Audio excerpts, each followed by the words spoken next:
Mississippi. Thanks for joining us. Let's turn now to Warren Moon, Hall of Fame quarterback. He's also the CEO of Sports One Marketing. Warren, you were with us yesterday, and you wondered whether money might be a factor in Brett Favre's decision. Given what we know now, what do you think?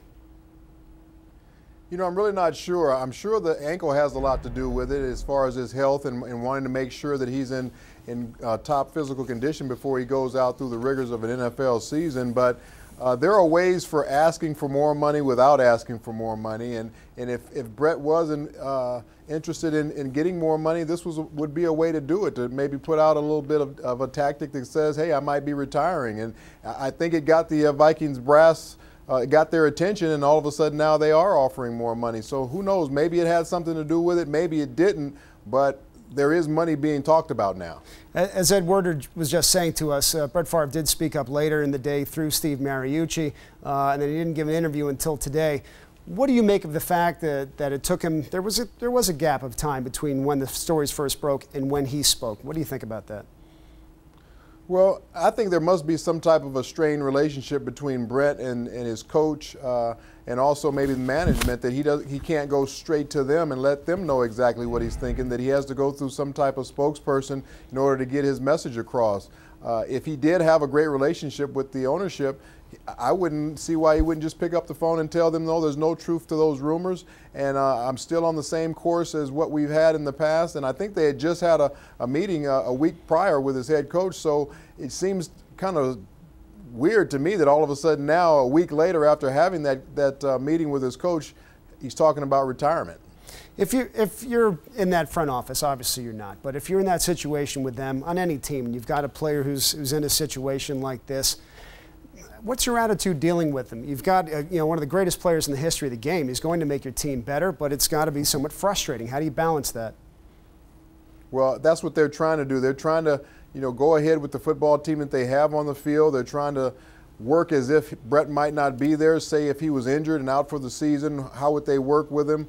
I mean, without him, and I think that's what they're doing. But they also, in the back of their minds, are hoping that he comes back to the football team because they know the added dimension he brings to that team. They know and have a history with him of what he did last year, some of the exciting comeback wins that they had last year, what he brings to the locker room, his experience, all those different things. So they're trying to play both sides of it. Are we going to have Brett? Are we not? We have to prepare for both. So there's almost like a plan A and a plan B that they have to prepare for this year. How long do you think they should wait for a definitive answer?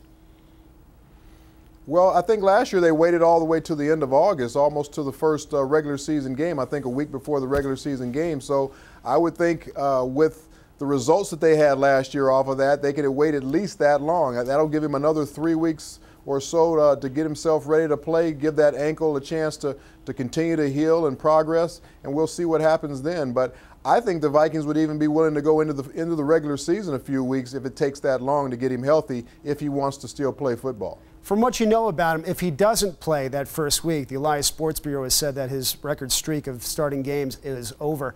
How much do you think that's going to be a factor in his mind? Well, I'm sure that's a streak that's very important to Brett. I'm sure it's something he's very proud of, probably more than any other record that he has. But if he's not ready to play, you would hope he wouldn't put himself on the field in harm's way like that if he's not prepared to play, especially against a team like the New Orleans Saints in that in that away opener. So that's going to have a lot to do with it, and I'm sure he's going to work his tail off if he does want to come back to be ready for that first game so he can go out there as close to 100% as possible and play up to his expectations. How do you think all of this is playing in the locker room? Well, these guys are used to it. They've kind of gone through it already, and if they wouldn't have had the success that they had with him last year, they probably wouldn't be as patient about what's going on right now. But they see what the upside is if Brett Favre is in that locker room. So I think they'll go along with it a little bit longer just because they know what the other side could be. But I'm sure they're getting a little bit tired of it, no question about it. They want to talk about football. They want to talk about the season that's coming up. They don't want to talk about who's here and who's not here and all those different things. And it's the same way with any holdout. I think if your first-round pick holds out or whoever it might be, the players always ask questions about it. They're just asked more about it because of the impact of the player who happens to be out right now, which is Brett Favre. What's the difference in the way Tavares Jackson has to prepare for his season if Brett Favre is coming back or if he's not coming back? Well, I think psychologically it's tough on Travaris because he's practicing enough right now with the first team, whether it's throughout the offseason, the OTAs, and now training camp, and he'll get the majority of the work in the preseason as well, preseason games.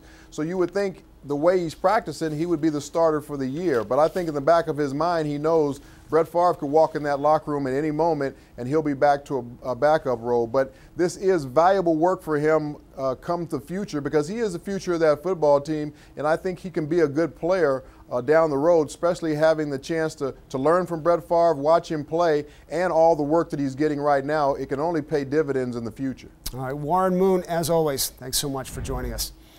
All right, thanks a lot, TJ. The Favre news obviously dominated on this network, most of last night's talk shows and this morning's newspapers. In one news cycle, we went from waiting for Favre's imminent retirement to a delayed denial and the beginning of another vigil. So what happened with the coverage?